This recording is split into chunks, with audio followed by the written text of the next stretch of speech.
Well, thank you for all showing up here after lunch. I know it's the last day. It's great to see such an audience.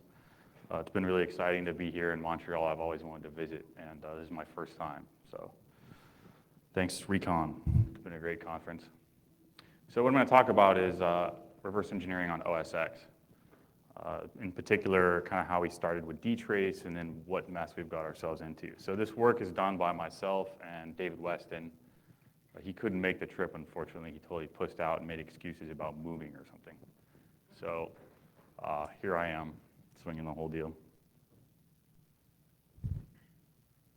So dtrace is a tool that was created by a couple of engineers, about 3 of them back in 2001, I think, and was publicly put into Solaris 10 and open sourced under the Sun's SDDL license. And then recently, and Leopard, OSX picked it up and they ported it to their operating system. There's been other adoptions too. QNX has a partial implementation. And then just last week, this guy, John Viral, I think I'm pronouncing that right, committed a dtrace port to FreeBSD current. So you should be seeing that in 8. We might also see versions in OpenBSD and other BSD systems. Linux has kind of done something different because they don't get along at all with the SDDL license. So they've created System Tap, which is intended to clone dtrace, except kind of lacks application tracing, user land tracing, which is, of course, what we want to do a lot of. And interestingly, the FreeBSD port was initially sponsored by Cisco, who pulled support, and then it was picked up, I think, by Yahoo and Juniper, so extra juice on that stuff. So dtrace is really used as sort of a performance monitoring framework, right? So it gives you the ability to instrument all your applications or instrument library calls, instrument the kernel, and make measurements or observations about what's going on in memory space, with parameters, or with timing. So the way it works is that we define probes that get triggered during runtime. So this is all very dynamic, right? We're not talking about static analysis. So what we have here at the bottom is sort of logical categories of probe types. And this is where you're going to specify a probe is a PID probe, meaning it's going to trace the application, or it's a kernel probe, or it's some sort of I/O probe. This all exists in the kernel, right? So dtrace is heavily involved with the kernel. It's built into it. And then there's a userland library called libdtrace that we can interface with. So we write these little dtrace scripts, which will utilize libdtrace. There's also a number of other tools on here that utilize libdtrace. So things you're used to seeing in Linux like ptrace no longer exist in OSX. Instead, you have everything implementing something that interfaces with libdtrace. So like truss or something. So this is what we're really interested in here in the beginning. It's writing dtrace scripts that allow us to analyze our applications we're interested in reverse engineering. So first, about the language. Dtrace is said to be a subset of C, except that that's kind of a joke because it just happens to follow the same syntax. There's not actually loops or conditional statements. So what kind of language is that, right? We can't do much useful. But there's good reasons for that. Like if you're going to instrument something, if you're going to hook code in the kernel, and you accidentally screw up and you have an infinite loop, what's going to happen? Your kernel's never going to get control back, and you're just gone, right? You got to reboot. So there's reasons that they limit the language.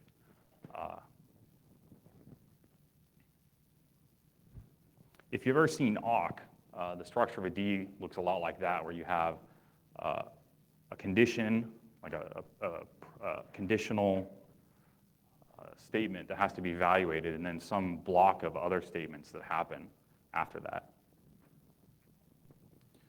So people use this a lot for performance monitoring, right? Measuring I/O, understanding information leaks, stuff like that.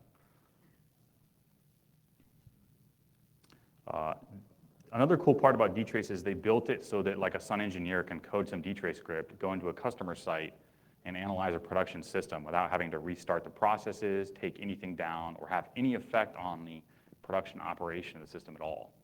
So before you instrument anything with dtrace, there's no performance hit. And when you're doing the instrumentation, there's a small performance hit. So that's a goal, a design goal, right? Another design goal was to not affect the application. So this is different than like rewriting function pointers so that you can hook the code, because dtrace is actually providing that framework in the kernel, kind of like when we saw that device driver, I think, was it Jason, that presented where he's grabbing code from kernel land by hooking things like uname and system calls. This is similar, except it's built in the operating system itself. In that sense, since it provides a framework for hooking, it's almost like a friendly rootkit, right? We don't have to bother with overwriting pointers. We just specify these probes. So you'll see many of these things, dtrace, ptrace, truss, and ptrace using dtrace and OSX. And there's a million different things you can do, right, with a tracing framework like this. So dtrace provides you the framework to implement those million things. The real takeaway here is that dtrace combines system performance, statistics, debugging information, execution analysis into one tight package. So then we get to figure out, okay, how do we take that debugging tool and use it for reverse engineering? There's a ton of stuff out there that's already been done. For instance, hooking I/O to watch all the I/O that applications do. You can hook the keyboard to log keystrokes, cute stuff like that.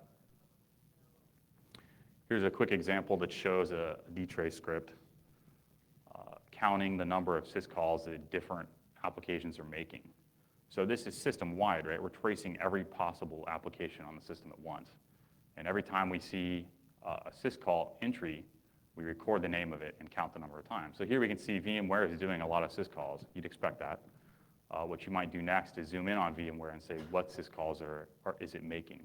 So basically redo this, but only with tracing VMware. Here's another file open snoop, right? So we run this little script and we can see all the files that are being opened and by which applications. So you'll see something like this. Here's the application. VMware is opening dev urandom. iChat's opening some PDES preferences files, and so on. So good for investigation. So we've got probes, we've got providers, we've got predicates and actions. I'm not going to go over this too much. You can read the docs. The syntax looks a lot like this, pretty straightforward. The probe specifies the point of instrumentation. The predicate is some conditional on which to fire that probe, and the actions are what you want to have happen when that condition is true. Usually this is just recording data. Okay, so this is the good part, right? How do we use this for reverse engineering? Well, it turns out to be extremely versatile, right? You really do need a good tracer. We can see how applications interact with the rest of the system or with each other. It really provides us with kind of a tool to help with rapid development of reverse engineering tasks. One of the interesting parts about it is it doesn't really attach to the process because it's designed to be non-interfering. It doesn't set breakpoints in the application.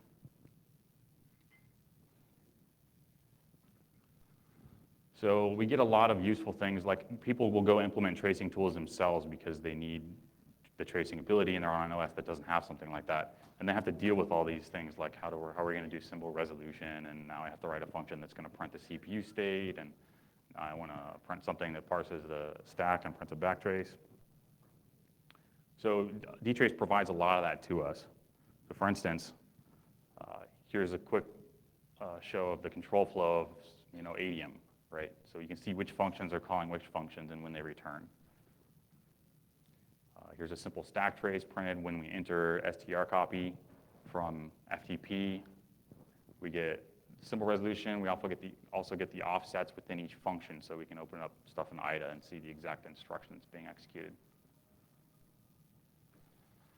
We can also print function parameters, right? So this is really interesting when you want to see what is being passed to some function that you found out is vulnerable or crashing. You can also change values in memory with the copy out if you enable destructive actions. You get CPU state, right? You can easily print out all your registers, EIP, EAX, stack pointer, stuff like that. Here's another example of a destructive action, right? Here, we're hooking the entry point. We record where we are, where the argument is that will be returned. Then we hook the return point for uname, the system call, which is supposed to return the system's kernel information. And then we can modify it how we want, right? So we've got Windows running on a PowerPC, 2010, et cetera. So anytime any application then calls the uname syscall, that's what it's going to get back. Another example of snooping, right? So this is going to record everything that any application prints out to the terminal. So this is how you can snoop on another user's shell. So hopefully this sparks a lot of ideas with you guys about things you can use this for, just for fun. Things we're thinking about is like monitoring the stack, right, for detecting stack smashes, heap smashes, doing code coverage, integrating that with IDA. We haven't implemented fuzzer feedback yet, but you could do smart fuzzing where you're tracing inputs to certain functions that you're trying to fuzz as you're fuzzing it. So it's important not to think of dtrace as a debugger, right? Because it's actually totally different. It's a tracer. So these are two separate tools, a debugger and a tracer. And you really need both of them. Tracing really provides you with a dynamic monitoring of the application at runtime. One of the really cool things about dtrace is you can trace kernel space at the same time. So if you want to see, if you're troubleshooting a kernel bug, you can see where you transfer from user space into kernel space, and then what's happening in kernel space in terms of parameters and stuff. Of course, it gets tricky if your kernel crashes, right? Because then you can't do anything about that. So I got a section on kernel debugging later.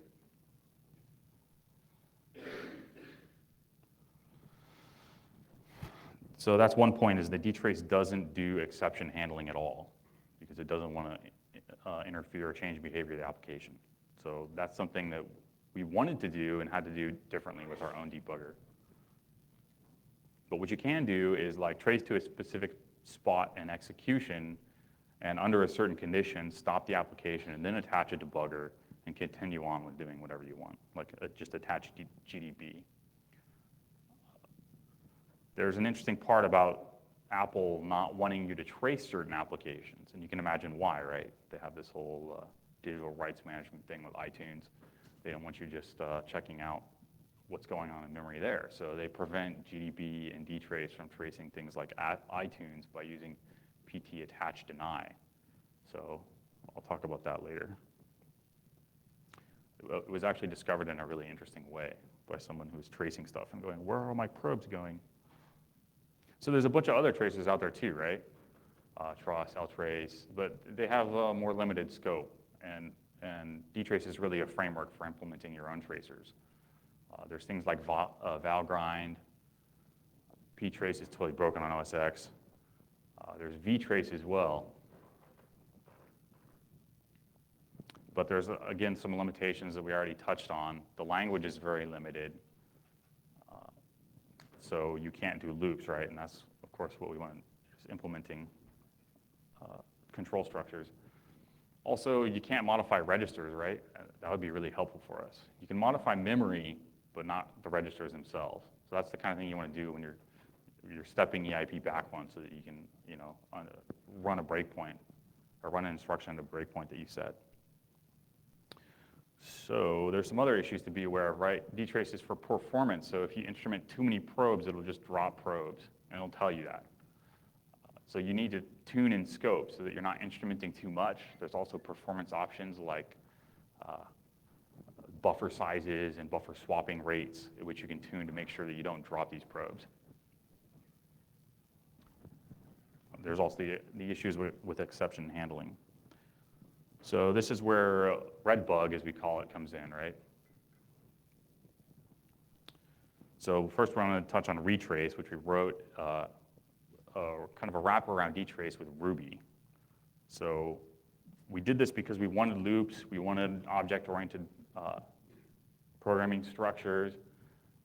We wanted to have be able to interface with other Ruby libraries out there, like the Metasploit project, MetaASM, IDA-Rub. So what was I looking at? There's this library, Ruby dtrace, that's written by Chris Andrews that allows you to call call dtrace from within Ruby. So that's what we're utilizing. There's also IDA-Rube, which was presented at the last REcon, which lets Ruby interface with IDA over the network. So this is key in a lot of our examples, is that we have IDA running on a Windows system with the IDA-Rube plugin, and then we have Ruby running on the OS X system with dtrace tracing. So that way we can trace stuff and communicate back and forth with IDA.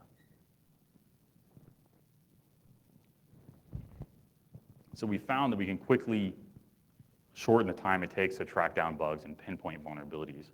So we were presenting this once before at another conference, and some guys came to us and said, hey, we found this iPhoto bug, and but we're stuck. And so over a couple of beers at the bar, we just sat down with them and said, okay, here's what you can do. You want to trace through so many printfs until you hit this exact one, and then that's when you want to start analyzing the stack. So that was a fun time. Another cool part that we can do is trace instructions and then graph code coverage in IDA. So this will show us which basic blocks we're hitting. And so then we know what we're not interested in.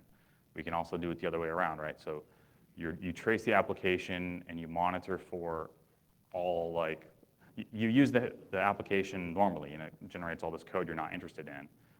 And then you trace the application and cause the overflow, and then you know the delta, right? All this boring stuff happened, we don't care about that. All the boring stuff happened with some extra things, then you can do the delta and figure out what code parts you're actually interested in. So Redbug picks up where retrace left off. So it's a programmatic debugger for the mock API on OS X.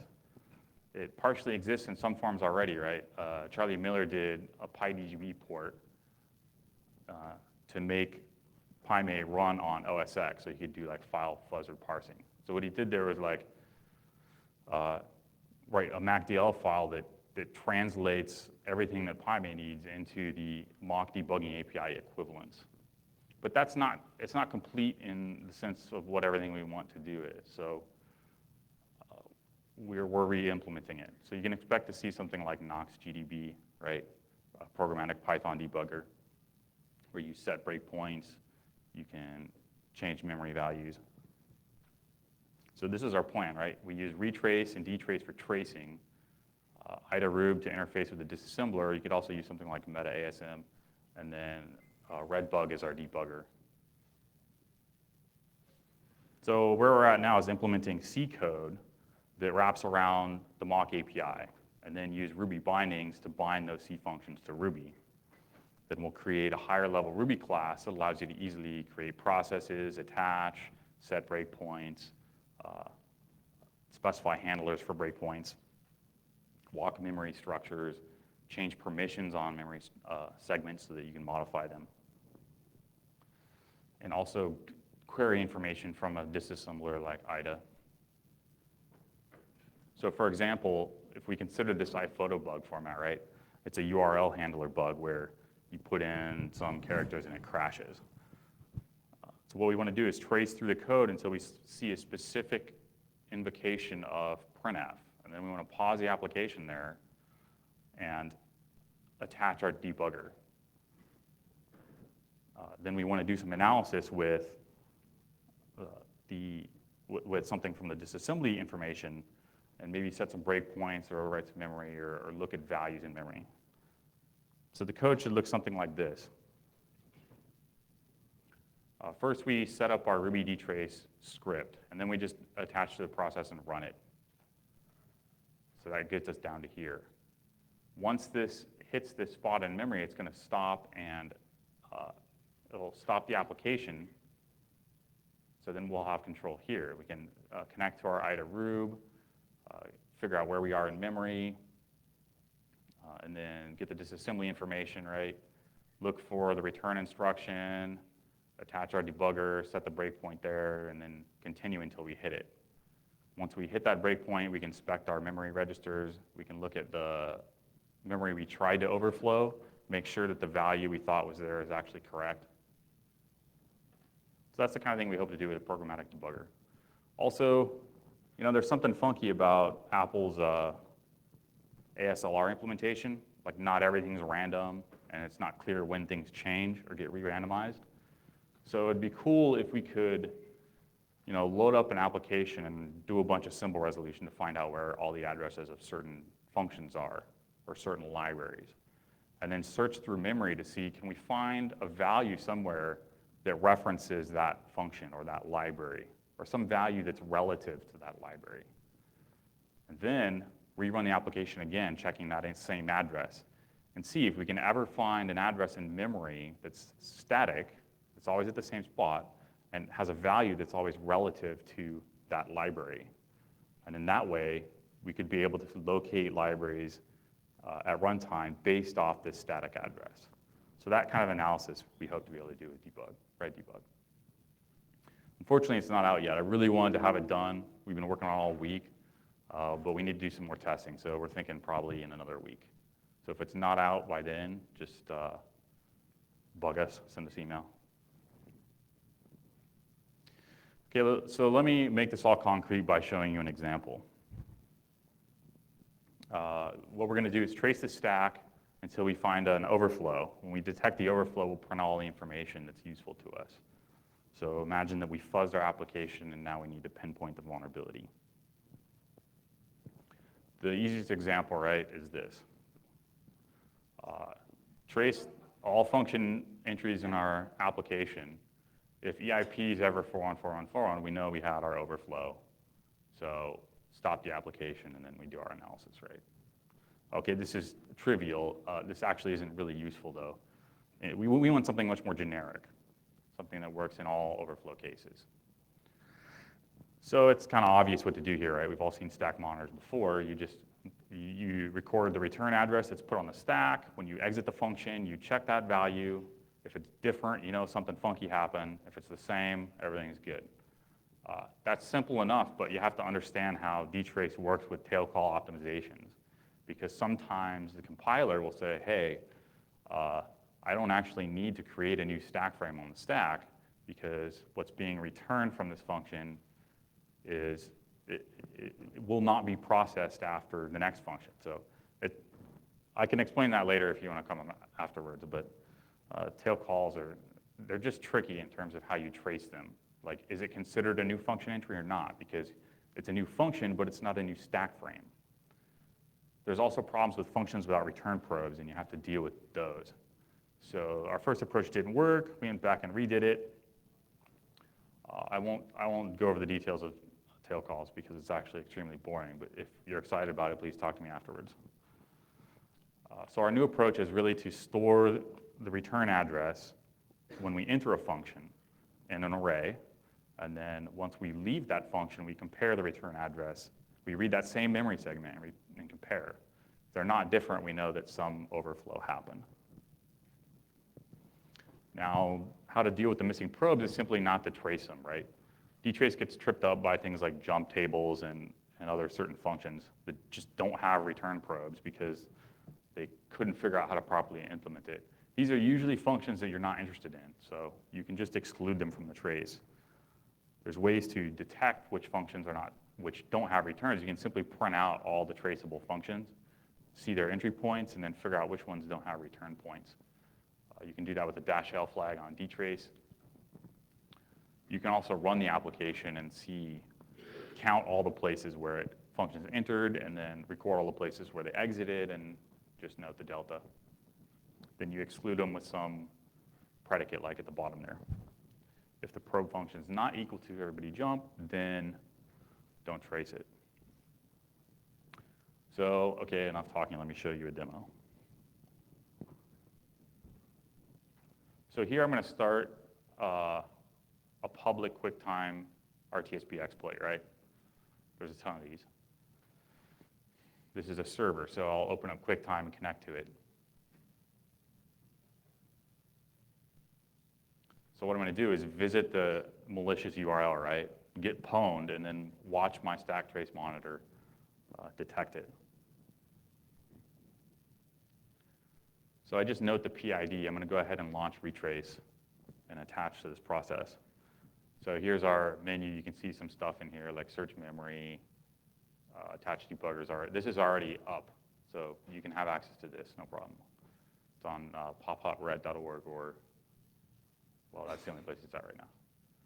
So we just launched our monitor stack script. Now go visit the malicious URL.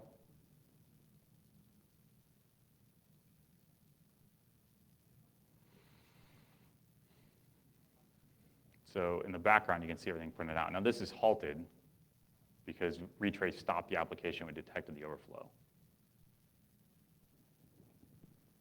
So we get our message about overflow being detected. And then here's all the useful information, right? We get the module name. It was in the QuickTime streaming library, function name, our expected return value and what it actually was. And then we print out the CPU context.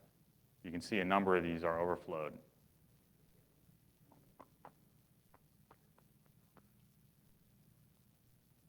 So pretty big stack smash there. We also get a handy call trace, which has all the instruction, or the addresses, the libraries, functions, offsets. And then we just stop the process. So from there, we can attach our debugger and continue on doing our analysis to figure out what happened, or if you're just trying to use this defensively, you can kill your application.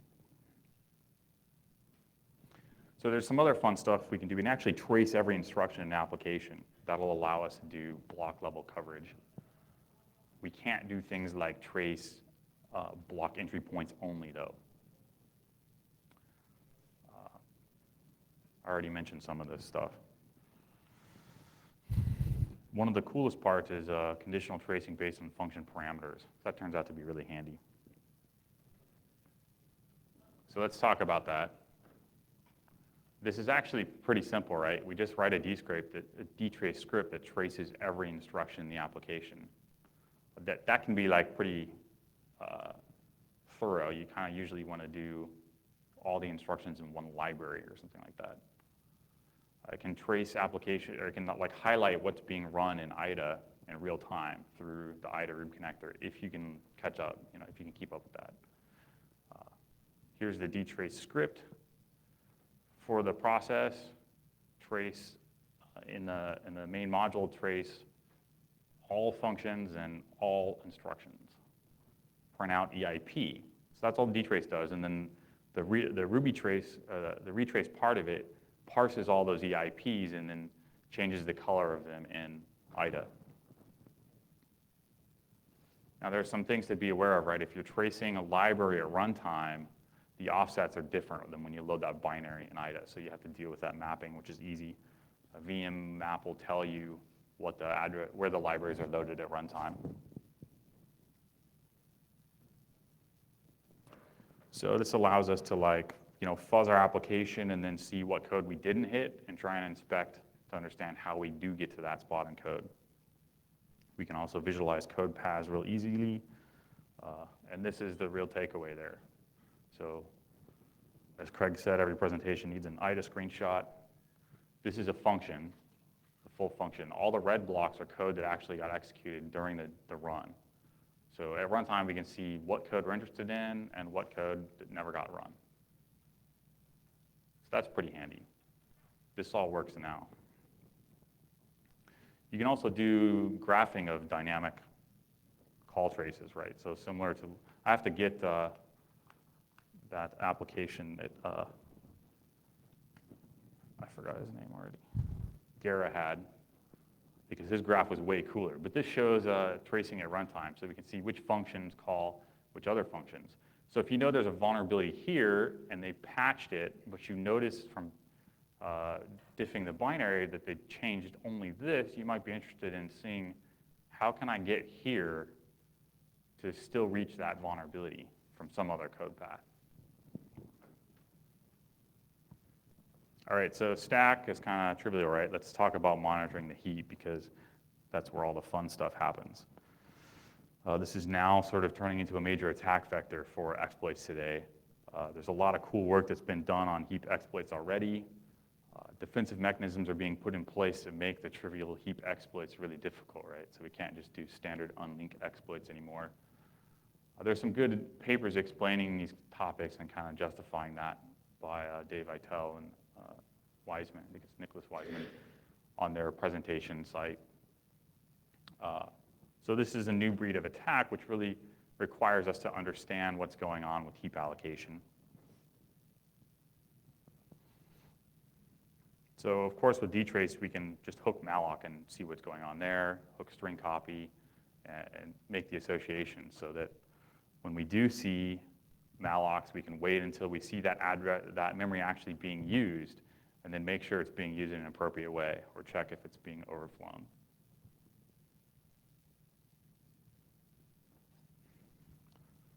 So, for instance, we can hook the malloc functions in OSX. There's actually a bunch of different ones, right? And we can find out something like this, where malloc's it's all being, these are sizes, right? So each malloc at this address is mallocing a memory space this large or this large or this large. That's because on OSX, there's actually 4 different heaps of different sizes. So depending on what size of you malloc, you get memory space in a separate heap. So there's like a tiny heap, right? Small heap, large heap, and huge heaps. So we have to deal with monitoring all of these.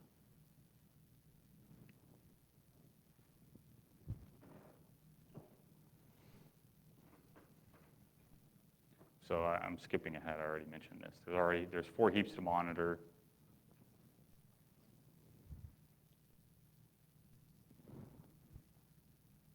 So we hook our standard memory copy functions, right? And we hook allocs, and then we make sure they're appropriately used. So let me skip to the video.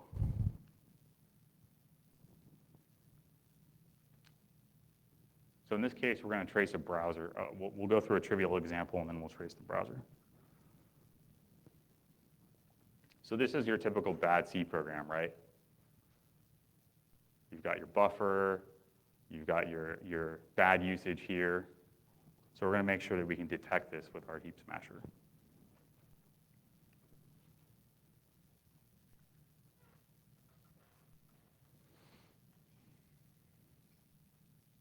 Now, we're also running IDA at the same time so that we can relate what's going on with the overflow to the disassembly code.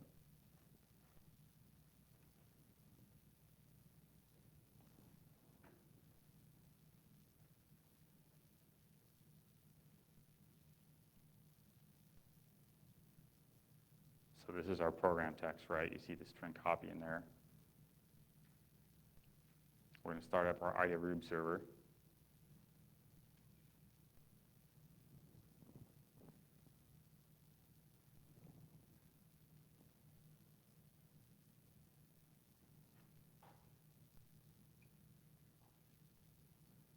So now we'll run our heap trace, our heap smash detector, launching this application with some bad input. So this is going to tell us where, not only where the crash happened, but also where did the malloc happen that was eventually abused, what the sizes were. The destination address was 16. The actual copy size was 30. Okay, we know what we had to play with. Also, when it was detected, it was also marked in IDA. So we said, okay, this is the instruction where it happens. It's kind of hard to read that, but it says all the same information in here. Heap overflow, probe, PID, it specifies the probe, and then the addresses and the size and everything. So same stuff gets marked in your code. So you can imagine fuzzing your application, having IDA hooked up to it, and then getting a bunch of these in different locations, and then later going back and analyzing them.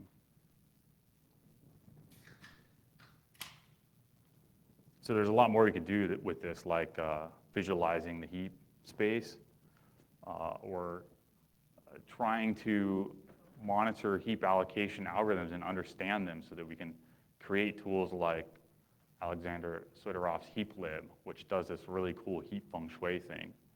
So if you're not familiar with that work, he's figured out how to, from the browser within JavaScript, make allocations of strings or call string concatenation functions that actually translate into process level heap allocations. So in a lot of systems, like where you have a JavaScript library, it has its own heap. So you're interested in in what situations does creating this object create malloc space in the custom heap versus when does it malloc space in the process heap?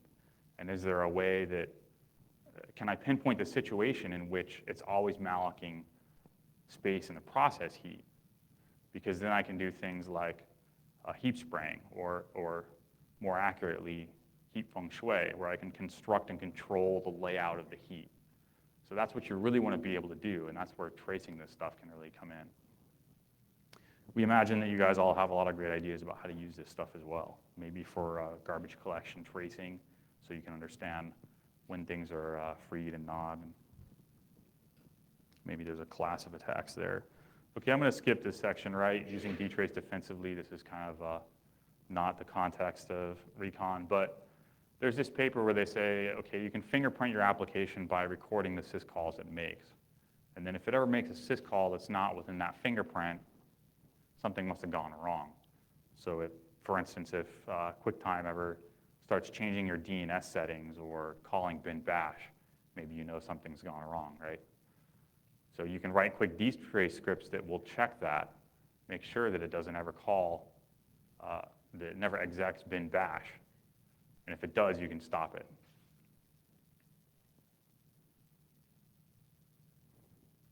Also worth mentioning is dtracing rootkits. There's a paper out there on the Sinar rootkit about how to avoid being traced with dtrace. It's actually easy, right? Because Apple implements this whole PT attach and I thing. So you can just set that in your rootkit code, and then dtrace won't be able to trace you. But there's also a kernel module, which of course came out the day after that announcement, that allows you to trace things like iTunes. So this is an interesting area, but actually it's kind of easy to trip up dtrace because it's really sensitive, and its goal isn't to do malware analysis. Its goal is to do production level tracing and not interfere with the application. So, you know, you just use a bunch of function pointers and you can really confuse dtrace. But we did find one piece of malware on OS X, right? That's the problem, is that there's not a lot of stuff out there on OS X, but there was a simple DNS changer. So we wrote a script just to test it, if we can trace it and stop it from executing, understand what it's doing. So in a lot of cases, you're interested in the I/O that the malware will make. What functions does it open? What functions, or what files does it open? What files does it change? Stuff like that. So again, the PT attached deny is the mechanism for avoiding dtrace. There's this kernel, let's see, right here is the URL for the kernel extension that disables PT attached deny by Landon Fuller. Okay, so here's another section to talk about kernel debugging on OS X. So you get something like this, right? This is Apple's blue screen of death, or Steve Jobs. We get it in 4 languages with universal power symbol, so a nice fade and everything. I don't know about you guys, but if you ever use a Mac and you know, sometimes it fades out to that media desktop thing. What is that called? I forget. It's like you can play music or view photos or something. But it has the same fade effect that that this has, and it always freaks the crap out of me because I end up activating it somehow, and I think I just blue screen myself. So actually, all the useful information gets put in this place called library logs panic reporter. So this is a dump of that file. So let me see if I can zoom in here and show you what's going on. That's totally different on my screen.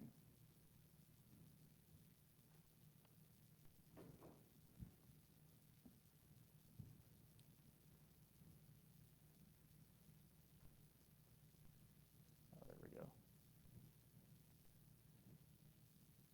So you can see this, the CPU syntax context there, right? We get first of all the kernel trap, page fault. This tells us what happened, right? So some sort of invalid memory access. Unfortunately, we don't have symbols on our stack trace because that's just the way it works when you don't have a remote debugger. But we can see these 3 functions, right, have the same address. They're in the same area. And this one's very different. Starts with 5C, this is 19. Also, it says up here, kernel trap at 5C31, blah, blah, blah. So that's the address where the bug really happened. Turns out the addresses are just signal handling stuff in the kernel. So this is the one we're really interested in. So you'll note this address here, CR204. Okay, point this out on the next slide.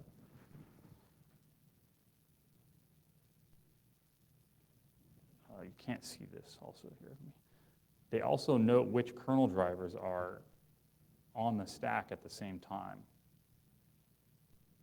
So I just pulled this panic log out of my directory before doing this. So I haven't actually troubleshooted it, but this is like a real bug, right? So there's some keyspan drivers, a serial to USB connector. It's got some driver interface with it. So it tells me that in this kernel stack trace, although I don't have symbols, these are related kernel modules that have addresses in the stack trace. So you can see keyspan IOKit. The keyspan USA driver is loaded at this memory address through this memory address. That's where we saw the 5C earlier. So we know that we crashed within that kernel driver. So we can actually tell a lot just from this stack trace. Now, in the case of a page fault, the CR2 register tells us the address it tried to access. In this case, 4, right? Obviously bad. What we can do is map the runtime address where it crashed, this one right here, to an instruction address in the disassembly of the keyspan driver. So you go find the keyspan driver, open it in IDA, you do a little math down here to find out the correct offset, and you go look up what's happening at that instruction. So here it is. We see a move EAX plus, this one right here, EAX plus 4. So that's where our crash happened. You can see the value of EAX actually is 0. CR2 is what we tried to access, which is 4, so this all makes sense, right? Now we've pinpointed exactly where this crash happens, and we haven't even done any debugging yet. Now the problem is that now you need to do remote debugging because you have to try and reproduce this problem. We were hoping that with dtrace, because it can trace kernel calls, you'd be able to somehow make this a lot easier.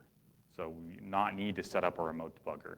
Let's just trace the kernel calls, look at the function parameters, and see what's happening. So I tried doing this, right? Let me run a kernel exploit against my machine that's going to DOS it and trace everything that happens in the kernel. Well, it turns out there's way too much stuff going on in the kernel. So you try and scope it down, but still, what's happening in the kernel that you're tracing never hits the disk before the DOS actually happens. So I haven't found a way to make this really useful yet. So, but there is a step in kernel exploit development where this still might be useful, and that's where you want to trace the data that you're sending to the application and see when it enters a particular function, what form does it have. So if you're tracing packets, you want to see that the packet parsing function gets called, and the packet data looks like this. And then you change it a little, and it looks like this. You change it a little, and it changes in this way. So you can try and figure out what's happening at a higher level. But as soon as you actually DOS the machine, then you're screwed. So if you really want to do kernel debugging, what you have to do is set up a remote debugger, export symbols from your target machine, import them on your debugging host, set up some network magic so that they don't forget about each other, and then you can configure the target to enable kernel debugging, and it will look for the other host when something goes wrong. You can also do this with dumping kernel core dumps, so dump them to the remote host. There's a lot of documentation on this on Apple's site. I won't say a lot, but what you should look at really is this here, because they talk about the whole process of setting up the remote debugger. All right, so there's also new work being done to integrate probes, like higher level abstract probes into applications. So this means we can trace abstract actions like a page load, rather than the 10 million functions that get called during an HTML page load, or trace how long a DNS request happens. So a lot of this stuff is for performance monitoring, right? Because we have such complex Web 2.0 applications that we want to know where our bottlenecks are. But as reverse engineers, this can be interesting for us because we can hook things like the SQL parse, because we want to fuzz the application and then monitor what's happening on the database side. So for instance, we fuzz all our inputs and then we hook the database. So in this case, with MySQL, we might hook the dispatch command and then print out the argument. So this tells us exactly what SQL statement's being executed on the server. So then we can check our parsing routine to see, are they escaping quote marks? You know, how is it responding to our different inputs?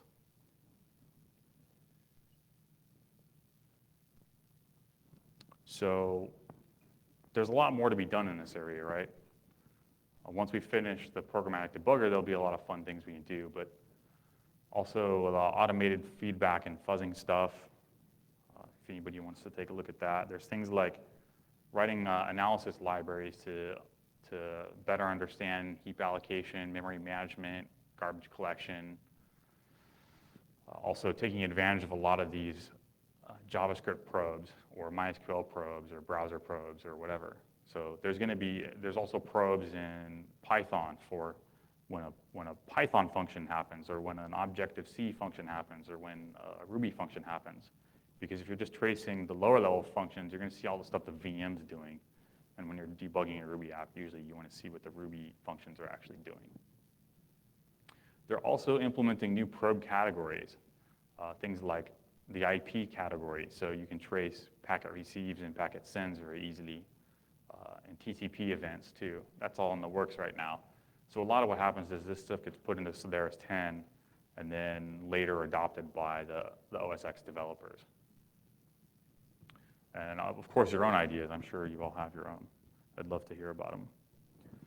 So in conclusion, dtrace gives you this ability to trace things at a very broad level, like across the whole OS, or trying to understand the behavior of something, or to zoom in and pinpoint a specific situation in which something happens. It is limited, though. There's only so many things you can do with a tracer. You really want to have a tracer, a good debugger, and a disassembler. So that's what we're aiming for here, is to get retrace, REdBug, and IDA all together. All right. So that's my presentation. We're going to have REdBug up soon on popopred.org, so check it. If it's not up, bug us.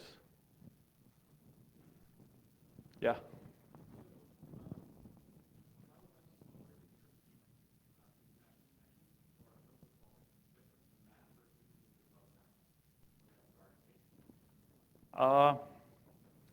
We did some metrics with general tracing, like how much does dtrace slow down an application in general, but we didn't do any metrics with comparing it to another heap smash detector.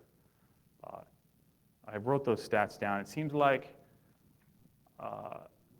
in general, you'll see about a 63% decrease in performance or speed with a standard tracer, and with dtrace, you see about a 10% drop. Of course, it depends on how many probes you instrument, but the performance is actually very good.